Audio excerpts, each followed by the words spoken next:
କାହାର ଅଭିଶାପ ଆମକୁ ଖରାପ କରିପାରିବ ନାହିଁ କି କାହାର ଆଶୀର୍ବାଦ ଆମକୁ ଭଲ କରିପାରିବ ନାହିଁ। ସବୁ ଆମ କର୍ମ ଉପରେ ନିର୍ଭର କରେ। ତେଣୁ କର୍ମକୁ ବିଶ୍ୱାସ କର, କାହିଁକି ନା କର୍ମ ହିଁ ଭଗବାନ। ନିଜର ହସ୍ତରେଖା ଦେଖିକି ଭବିଷ୍ୟତ କ'ଣ ବୋଲି ଭାବ ନାହିଁ, କାରଣ ଯେଉଁ ଲୋକମାନଙ୍କର ହାତ ନାହିଁ ସେମାନଙ୍କର ମଧ୍ୟ ଭବିଷ୍ୟତ ଅଛି। ତେଣୁ ନିଜ କର୍ମ ଉପରେ ବିଶ୍ୱାସ କର, ହାତରେଖା ଉପରେ ନୁହେଁ। ଗରିବ ଦୋଷ କଲେ ସମସ୍ତେ ଓକିଲାତି କରିବାକୁ ଆସିଥାନ୍ତି, ହେଲେ ଧନୀ ଦୋଷ କଲେ ତା ଦୋଷକୁ ଲୁଚେଇ ଦିଅନ୍ତି। ଠିକ୍ ଯେମିତି ଚାରେ ମାଛି ପଡ଼ିଗଲେ ଲୋକେ ଚାକୁ ଫିଙ୍ଗି ଦିଅନ୍ତି, ଯଦି ଗୁଆ ଘିଅରେ ଯଦି ମାଛି ପଡ଼ିଯିବ ଲୋକେ ମାଛିକୁ ଫିଙ୍ଗି ଦିଅନ୍ତି। ଜୀବନରେ ଗୋଟେ କଥା ମନେ ରଖ, କିଏ କିଛି ବି କହୁନା କାହିଁକି ନିଜକୁ ସବୁବେଳେ ଶାନ୍ତ ରଖ, କାରଣ ଖରା ଯେତେ ଟାଣ ହେଲେ ମଧ୍ୟ ସମୁଦ୍ରକୁ କେବେ ବି ଶୁଖେଇ ପାରେ ନାହିଁ। ଲେଖିବାରେ ପେନ୍ ଭୁଲ କରିପାରେ, କିନ୍ତୁ ପେନ୍ସିଲ ନୁହେଁ, କାହିଁକି ନା ତା ପାଖରେ ତା ସାଙ୍ଗ ରବର ଥାଏ। ଠିକ୍ ସେହିପରି ଯେ ପର୍ଯ୍ୟନ୍ତ ଗୋଟେ ଭଲ ସାଙ୍ଗ ତୁମ ପାଖରେ ଥିବ, ତୁମ ଜୀବନରେ ସବୁ ଭୁଲକୁ ଲିଭେଇ ଦେଇ ସେ ତୁମକୁ ଗୋଟେ ଭଲ ମଣିଷ ରୂପରେ ତମକୁ ତିଆରି କରିପାରିବ।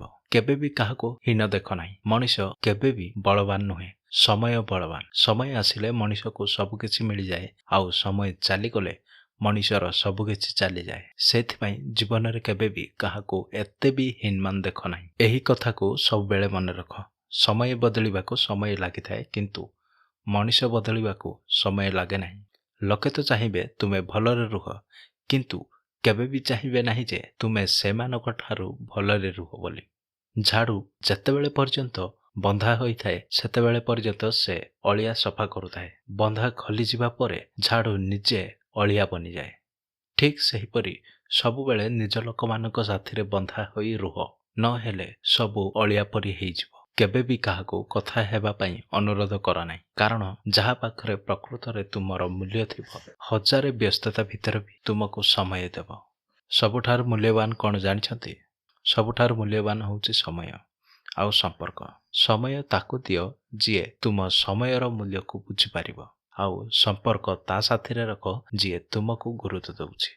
କାହାକୁ ଯଦି ତୁମେ ବହୁତ ଭଲ ପାଉଛ, ଯଦି ତାକୁ ଜାଣିବାକୁ ଦିଅ ନାହିଁ ଯେ ତୁମେ ତାକୁ ବହୁତ ଭଲ ପାଉଛ।